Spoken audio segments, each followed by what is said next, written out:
देखिए हुमायूं कबीर जो हैं वो ममता की पार्टी में थे, उससे पहले बीजेपी में भी रहे।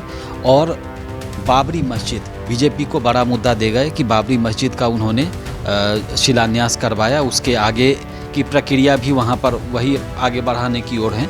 दूसरी बात है कि असदुद्दीन ओवैसी पिछले चुनाव में, आप विधानसभा चुनाव में बंगाल में जो हुआ था, बहुत ज़्यादा फोकस नहीं कर पाए थे, लेकिन ओवैसी की बातों से लग रहा है। और अभी कुल मिलाकर के देखें तो अगर वो चुनाव लड़ेंगे तो ओवैसी बहुत ही कद्दावर और प्रभावशाली नेता हैं, खासतौर से अल्पसंख्यक समुदाय में, मुस्लिमों में। और ममता बनर्जी इन 75 सीटों पर मुसलमानों के साथ वो मिलकर रहती हैं, उनको सम्मान देती हैं, उनके लिए योजनाएं लागू करी हैं और उनको बीजेपी का डर भी दिखाती हैं कि यदि बीजेपी आ गई तो आपको बहुत बड़ा नुकसान होगा, आप ख़त्म कर दिए जाओगे।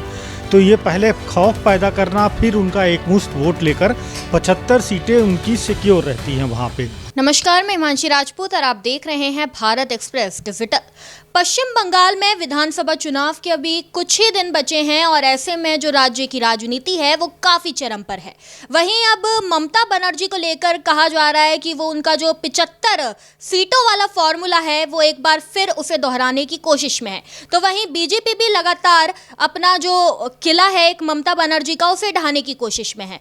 अब देखना ये होगा कि ये जो 75 का फॉर्मूला है, ममता बनर्जी इस चुनावों में उसका उपयोग करती है या नहीं। बस इसी मुद्दे पर हमारे साथ बातचीत करने के लिए हमारे दो सहयोगी हैं, अजीत प्रताप सिंह जी हैं और हरिशंकर जी हैं। तो चलिए इनसे बात करते हैं। तो सर, ममता बनर्जी का एक बहुत ही फेमस फॉर्मूला है 75 सीटों का फॉर्मूला। एक बार बताइए कि 75 सीटों का फॉर्मूला क्या है और क्या ममता बनर्जी एक बार फिर से दोहराएंगी?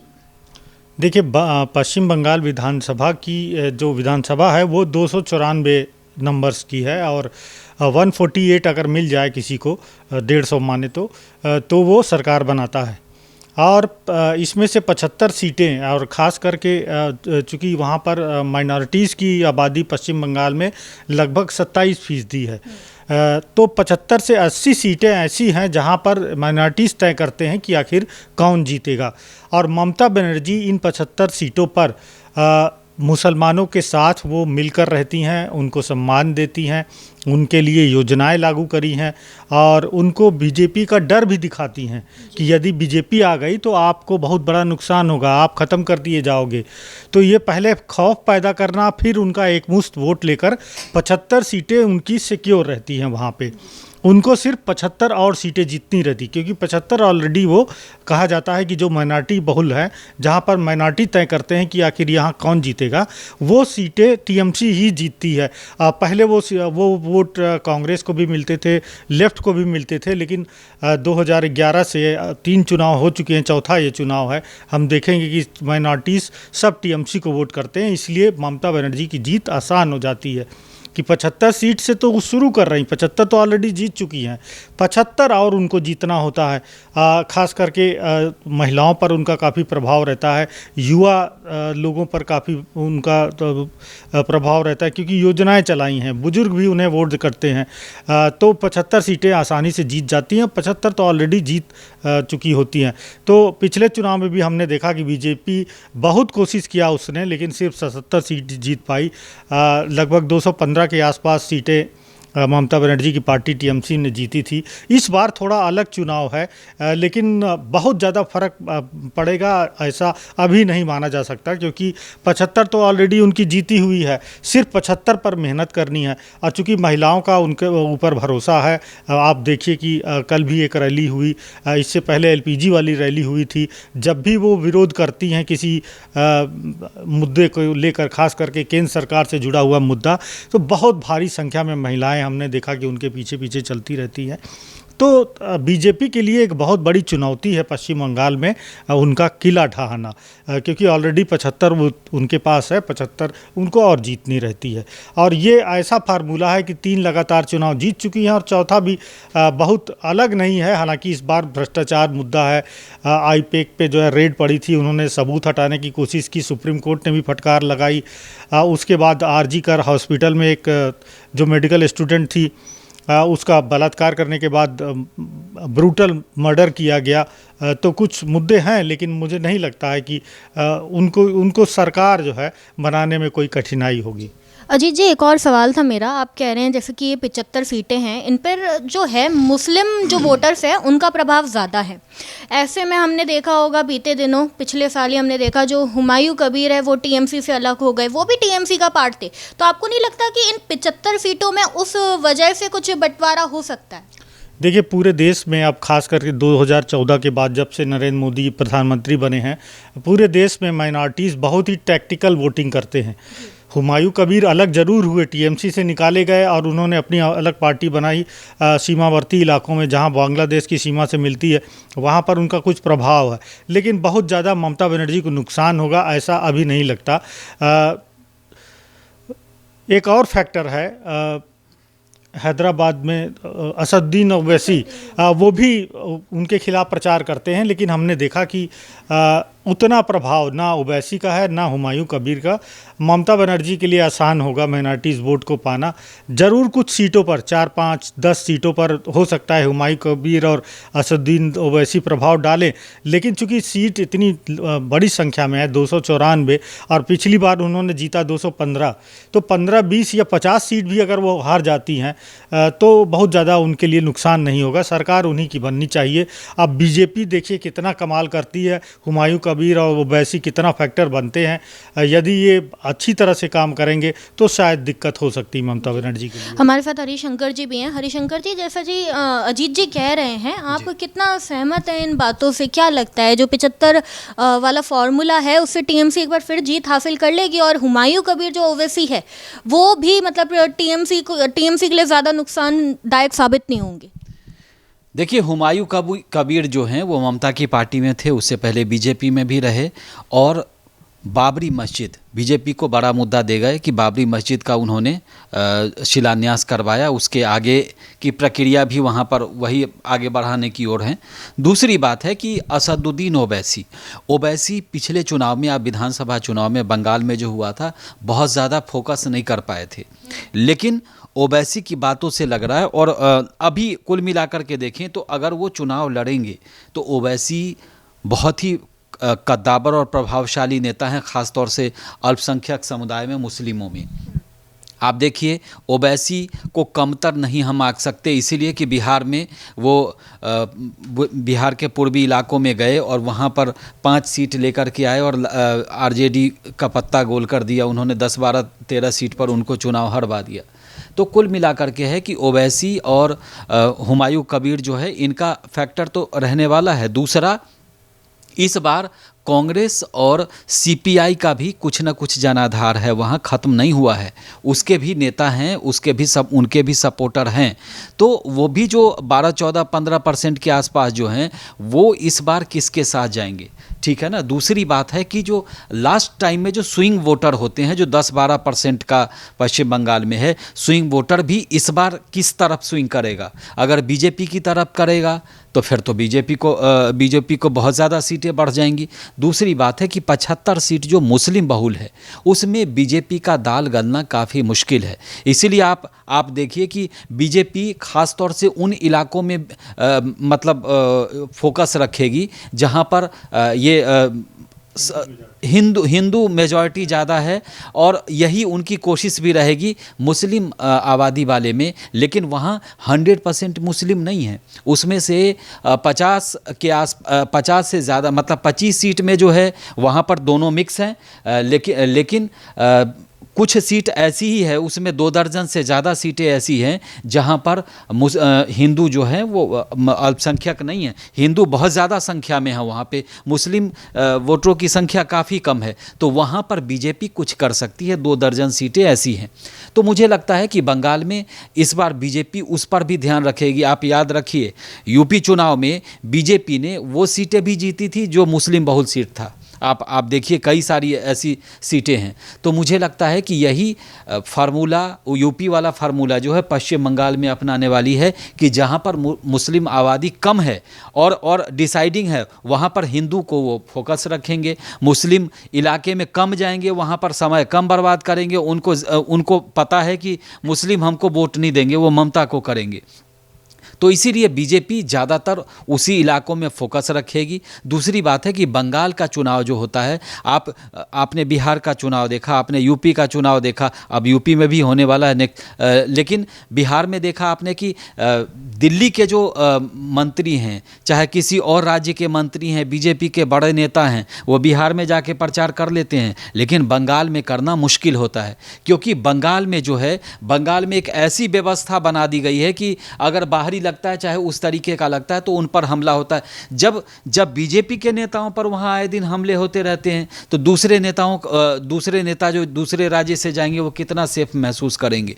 तो ये सब चीज़ें हैं बंगाल में, इसमें कोई शक की बात नहीं है।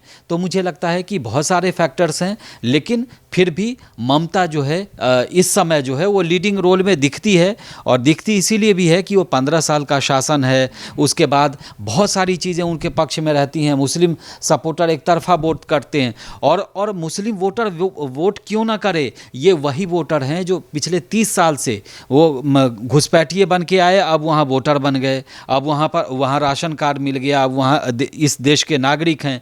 बहुत सारे ऐसे वोटर भी हैं जो उनको सपोर्ट कर रहे हैं। तो कुल मिलाकर के है कि ममता बनर्जी का इस बार प्रभाव क्या रहने वाला है, क्योंकि उनके खिलाफ भी बहुत सारे फैक्टर हैं। एंटी इनकम्बेंसी है, उसके बाद चुनाव से पहले उन पर कई आरोप लग चुके हैं भ्रष्टाचार के। उनके रिलेटिव जो भतीजे अभिषेक बनर्जी भी आरोपों से घिरे हुए हैं, उनके कई मंत्री जेल जा चुके हैं, टीचर भर्ती घोटाला है, और भी कई तरह के भ्रष्टाचार के मामले हैं। तो इस सब को जनता कितना तवज्जो देती है, लेकिन इस बार ममता बनर्जी ज़्यादा फोकस आप देखिए सर पे कर रही हैं। सर का मुद्दा जो है बहुत ज़्यादा बंगाल में नहीं चलने वाला, नहीं इसीलिए चलेगा कि आप जिसको आप सामने ले जा कर के आप खड़ा कर रही हैं, तो ऐसे बहुत कम लोग, बिरले लोग ही मिलेंगे जिनका वोट कट गया। नहीं तो इसमें बहुत निगरानी से चुनाव आयोग ने सब वोटर लिस्ट में जो सुधार था, और जो फालतू लोग थे जो एक इलाके में हैं फिर दूसरे इलाके में भी नाम है, उनका तो नाम कटना ही चाहिए। तो बहुत सारी सावधानियां बरती गई हैं, तो ये मुद्दा चलेगा नहीं। स्थानीय मुद्दे हैं, लेकिन ममता बनर्जी की पार्टी स्थानीय मुद्दे पर बहुत ज़्यादा फोकस नहीं रखेगी। इसीलिए नहीं रखेगी कि उनको बताने के लिए वो क्या बताएंगी। आप ये बताएंगी कि हमने युवाओं के लिए किया, हमने महिलाओं के लिए किया, हमने कन्याओं के लिए किया, लेकिन आप फ्री वीज ही की बात कर रही है ना। डेवलपमेंट जो होता है वो स्टेट लेवल पर बताना पड़ता है कि हमने राज्य में इतना किया, हमने इतने रोजगार दिए, हमने इतने पुल बनाए, हमने इतने विकास के काम किए। बहुत सारी चीज़ें हैं जो वहाँ पर लैकिंग है, लेकिन कुल मिलाकर के ममता बनर्जी का करिश्मा हम सब ने देखा है। लेकिन बीजेपी को भी कम नहीं आंकना चाहिए। इसलिए नहीं आंकना चाहिए कि बीजेपी की स्ट्रैटेजी जो होती है ना, वो सबसे अलग होती है, और ममता बनर्जी पर ईडी वाला मामला भी भारी पड़ने वाला है। वो फाइल छीलने का मामला दबने वाला नहीं है, मोबाइल लेकर के जाने वाला मामला दबने वाला नहीं है। लेकिन यह है कि जनता जो है वो उसको कितना तवज्जो देती है, ये सारा कुछ इसी पर निर्भर करता है। देखिए अजीत जी, आई पैक वाला मामला हो गया या फिर कुछ और फैक्टर्स, जैसे कि हरिशंकर सर ने बताएं कि ममता के खिलाफ भी हैं कुछ फैक्टर्स, और हम सब जानते ही हैं कि एसआईआर के मुद्दे को लेकर 60 लाख वोट भी कटे थे, 60 लाख लोगों के वोट काट दिए थे हरिशंकर जी। तो हो सकता है ना कि वो जो 75 सीटें हैं उनमें से भी कई लोगों के वोट कटे हो, तो इससे भी कहीं ना कहीं बीजेपी को प्रॉफिट मिले, फॉर्मूला ना चल पाए। देखिए, नाम कटने का बहुत ज़्यादा असर नहीं होता, और बिहार चुनाव में हम देख चुके हैं कि विपक्ष ने काफ़ी हो हल्ला किया, लेकिन नतीजा उनके खिलाफ गया। यहाँ पर भी ममता बनर्जी ने काफ़ी बार उठाया एसआईआर का मुद्दा कि जानबूझकर नाम काटे जा रहे हैं, टीएमसी के वोटर्स हैं। वो खुद इलेक्शन कमीशन में आई, खुद उन्होंने सुप्रीम कोर्ट में जब मामला चल रहा था उन्होंने जीरा की वकील के रूप में, और काफ़ी बातें कही। सुप्रीम कोर्ट ने उनकी पूरी बात सुनकर चुनाव आयोग को निर्देश भी दिया। तो जो नाम कटे हैं उनका बहुत ज़्यादा असर नहीं आएगा, क्योंकि परसेंटेज में अगर हम देखें तो लगभग 27% वोटर्स माइनॉरिटीज़ हैं, 1/4 से ज़्यादा, और कटे भी होंगे तब भी बहुत ज़्यादा फ़र्क नहीं पड़ेगा। और सीमावर्ती इलाकों में तो 35% आबादी है माइनॉरिटीज़ की, तो वहाँ पर वो एक मुश्त जहाँ वोट करते हैं और थोड़ा सा महिलाओं का वोट मिल जाए या युवाओं का वोट मिल जाए तो वो तो 45% से ऊपर हो जाता है। तो ऐसे में टीएमसी के लिए कोई बड़ी बात नहीं होगी। और चूंकि पिछले 3 चुनाव से हमने देखा कि सारे ये वोटर्स एक ही जगह वोट करते हैं। लोकसभा में भी देखिए, इस बार बीजेपी की 300 पिछली बार सीट थी, अब 240 रह गई है। पश्चिम बंगाल में बहुत ज़्यादा नुकसान हुआ, तो वहाँ पर माइनॉरिटीज़ का, हुमायूं कबीर, ओवैसी, ये सब फैक्टर, और ट्रेडिशनली रूप से देखिए तो माइनॉरिटीज़ कभी बीजेपी को वोट देते नहीं है। यूपी में ज़रूर दिया, 8% आबादी माइनॉरिटीज़ की उन्होंने योगी जी को वोट दिया, लेकिन किसी और स्टेट में नहीं। गुजरात में भी हमने देखा कि माइनॉरिटीज़ वोट करते हैं बीजेपी को, लेकिन पश्चिम बंगाल में कभी नहीं हुआ ऐसा कि माइनॉरिटीज़ वोट किया हो बीजेपी को। तो इसलिए जो 75 सीटें हैं जिन पे माइनॉरिटीज़ तय करते हैं कि कौन जीतेगा कौन हारेगा, अब वो ममता के पास ही जाएंगी, उस पर कोई असर फिलहाल नहीं दिखाई देता। देखिए 75 सीटों का फॉर्मूला तो है, लेकिन एक चीज़ और जो इन चुनावों में चल रही है और अब लोगों ने पूछना शुरू भी कर दिया है, टीएमसी है, उनके पास ममता बनर्जी है। अगर बिहार इलेक्शन देखे तो जेडीयू के पास नीतीश थे और अपोजिशन के पास तेजस्वी थे। तो अब यही सवाल लोग बार बार पूछ रहे हैं कि पश्चिम बंगाल में बीजेपी के पास कौन है जो ममता से लड़ सकता है, जो फेस होने वाला है बीजेपी के लिए। देखिए, शुभेंदु अधिकारी जो हैं बीजेपी का चेहरा हैं, और वैसे बंगाल में, लेकिन बीजेपी प्रधानमंत्री मोदी के चेहरे पर चुनाव लड़ेगी।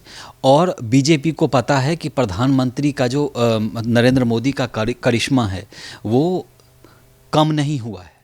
ठीक है ना। ममता बनर्जी ठीक है, वो राज्य में हैं, पिछले 15 साल से हैं, लेकिन प्रधानमंत्री मोदी का जो करिश्मा है वो लोग कहते हैं कि इस बार कम हो गया, इस बार कम हो गया। सीटें कम हुई हैं, लेकिन प्रधानमंत्री मोदी की जो पॉपुलैरिटी है वो कम नहीं हुई है। वो आज भी लोकप्रिय नेता हैं। बीजेपी आज भी स्ट्रैटेजी से चुनाव लड़ती है, हारना अलग मसला है, लेकिन बीजेपी की जो स्ट्रैटेजी होती है वो आज भी टीएमसी में न है, न आने वाले भविष्य में होने वाला है। भले ही वो चुनाव जीत जाए, भले ही वो मतलब एक अल्पसंख्यकों के वोट पर वो इतराए, लेकिन आप याद रखिएगा कि बीजेपी एक सिस्टम से चुनाव लड़ती है, और इसका सिस्टम एकदम क्लियर होता है कि एक एक व्यक्ति तक पार्टी को पहुंचना है, पार्टी के कार्यकर्ता को पहुंचना है। पश्चिम बंगाल में कुछ इस चीज़ की भी कमी रही जो बीजेपी बाकी राज्यों की तरह वहाँ संगठनात्मक जो तौर तरीके हैं वो वहाँ पर नहीं इम्प्लीमेंट करा पाई। ये भी वजह रही कि बीजेपी ज़्यादा वहाँ पर मजबूत नहीं, लेकिन पिछले कई वर्षों से वहाँ पर पन्ना प्रमुख है, बूथ प्रमुख है, शहरी प्रमुख हैं, और वहाँ के लोकल लीडर से भी बीजेपी लगातार, जो बीजेपी के नेता हैं वो उन तक अपनी बात पहुँचाने में कामयाब रहे हैं, अपनी बात लगातार पहुँचा रहे हैं। तो बीजेपी अपने तरीके से लगी हुई है। वहाँ नेता बदले गए, वहाँ पर अलग अलग लोगों को काम दिया गया, बहुत सारे ऐसे लोग जोड़े गए जो चुनाव जिताने में माहिर हैं, उनको पर्टिकुलर एरिया में दिया गया कि आप फलाने एरिया में काम करेंगे, आप इधर काम करेंगे। बहुत सारी चीज़ें बीजेपी ने वहाँ पर नए तरीके से किया है। और आप ये समझ लीजिए कि पूरा चुनावी माहौल बदलने के लिए प्रधानमंत्री का एक भाषण, एक शब्द, एक पंचलाइन ही काफ़ी होता है। आप याद करिए, दिल्ली में अरविंद केजरीवाल के लिए हम ऐसे ही चर्चा कर रहे थे कि अरविंद केजरीवाल को हराना इतना आसान नहीं है, बहुत मुश्किल है। वो खुद ही विधानसभा में कहते थे कि प्रधानमंत्री मोदी जी के लिए कि उनको जन्म लेना पड़ेगा, कई जन्म लेना पड़ेगा, और एक झटके में आम आदमी पार्टी दिल्ली से गायब हो गई। तो ये जनता जनार्दन है, और आपकी चीज़ें अगर कम है, आपने लोगों के लिए काम कम किया है, आपने भ्रष्टाचार किया है, और जनता को लगता है कि हमारे लिए ये सरकार सही नहीं है, ये सिर्फ हिंदू और मुस्लिम ये करते हैं, और मुस्लिमों में मोदी और बीजेपी का डर दिखाते हैं। तो अगर जनता ऐसा समझ जाती है तो फिर टीएमसी को जाने में ज़्यादा वक्त नहीं लगेगा। लेकिन मुझे लगता है कि बहुत सारी चीज़ें हैं बंगाल में, अभी आगे आने वाले दिनों में आपको बहुत सारी चीज़ें देखने को मिलेगी, लेकिन प्रधानमंत्री का एक लाइन, एक शब्द और एक सभा ही काफ़ी होता है पूरा माहौल बदलने के लिए। जी, मैं भी आपसे जानना चाहूँगी इसी चीज़ को लेकर। जैसा कि हरिशंकर सर ने बताया कि जब दिल्ली के इलेक्शन हुए थे तो कहीं ना कहीं पीएम के चेहरे पर ही वोट आए थे और केजरीवाल को हार का सामना करना पड़ा था। तो क्या ये फॉर्मूला पश्चिम बंगाल में भी अगर अप्लाई करते हैं तो उसका कुछ प्रॉफिट मिलेगा या नहीं? देखिए, कोई चारा नहीं है और प्रधानमंत्री मोदी ही चेहरा रहते हैं, क्योंकि वहाँ पर कोई ऐसा नेता नहीं है। शुभेंदु अधिकारी जरूर हैं, लेकिन उन्होंने ममता बनर्जी को हराया भी चुनाव में, विधानसभा चुनाव में। लेकिन फिलहाल पूरी तरह से मान लिया जाए कि ये मुख्यमंत्री बनेंगे अगर बीजेपी जीतेगी, तो ये फिलहाल पहले से तय नहीं है। प्रधानमंत्री मोदी के नाम पर ही चुनाव लड़ा जाएगा और ये एक ऐसी कमी है बीजेपी के लिए कि ममता बनर्जी के बराबर का नेता बीजेपी के पास नहीं है और ये एक बड़ी चुनौती है बीजेपी के लिए और मानना भी होगा। इसमें एज मिलती है टीएमसी को कि उनके पास एक ममता बनर्जी जैसा नेता है जो जिसे सब स्वीकार करते हैं। ऐसा नहीं कि सिर्फ माइनॉरिटी स्वीकार करती है। आप बंगाल में देखिए, बीजेपी ने बहुत कोशिश की वहाँ पर डिवाइड करने की, लेकिन वहाँ के लोग एक दूसरे टेस्ट के होते हैं। नवरात्रि में वो लोग नॉनवेज भी खाते हैं और हमने देखा कि बीजेपी ने वहाँ कई जगह अभियान चलाया कि भाई नॉनवेज स्टॉल नहीं रहेगी। दुर्गा पूजा में भी उन्होंने कोशिश की। तो बंगाल के लोग को वो ये चीज़ अच्छा नहीं लगा क्योंकि वो बहुत खुले रूप में, उनका धर्म दूसरे तरीके से, उसकी व्याख्या दूसरी तरफ से होती है। तो वो चाहते हैं कि हमें आज़ादी मिले, हम जो खाना चाहते हैं हमें खाने दिया जाए। हमें नहीं कि नवरात्रि चल रही तो हमारा खाना आप चेंज कर दीजिए। आप कौन होते खाना चेंज कर देने वाले? तो वहाँ पर ये बीजेपी के लिए निगेटिव हो जाता है और टीएमसी के लिए फ़ायदेमंद होता है। इसीलिए लैंडस्लाइड विन मिली पिछले चुनाव में 2021 में जो हुआ था कि 200 से ज़्यादा सीटें ममता बनर्जी को मिली और बीजेपी को सिर्फ 77 पे ही सिमट जाना पड़ा। हालांकि इस चुनाव में बीजेपी दूसरी स्ट्रेटजी के साथ उतर रही है, लेकिन फिर भी ममता की जो मजबूती है उसको कमज़ोर करना फिलहाल अभी नहीं लग रहा है। अब देखिए चुनाव प्रचार के दौरान किस तरह से चलता है और 10% जो स्विंग वोटर्स होते हैं वो लास्ट में किस तरह वोट करते हैं, तब शायद तस्वीर बदल जाए। तो कुल मिला के जो बीजेपी के थॉट्स है वो कहीं ना कहीं वेस्ट बंगाल की जो जनता है वो उसे अडॉप्ट नहीं कर पाती है, क्योंकि बीजेपी के थॉट्स थोड़े अलग है, जनता के थॉट्स थोड़े अलग है। तो ये बीजेपी के अंदर एक बहुत बड़ी कमी है। वहीं अगर बात करें 75 सीटों की, तो 75 सीटों वाला फैक्टर ममता बनर्जी के लिए बहुत प्रॉफिटेबल है। अब देखना ये होगा कि जीत किसकी होती है, कौन जीतता है, ये तो खैर भविष्य में ही पता चलेगा। देखते रहिए भारत एक्सप्रेस। नमस्कार।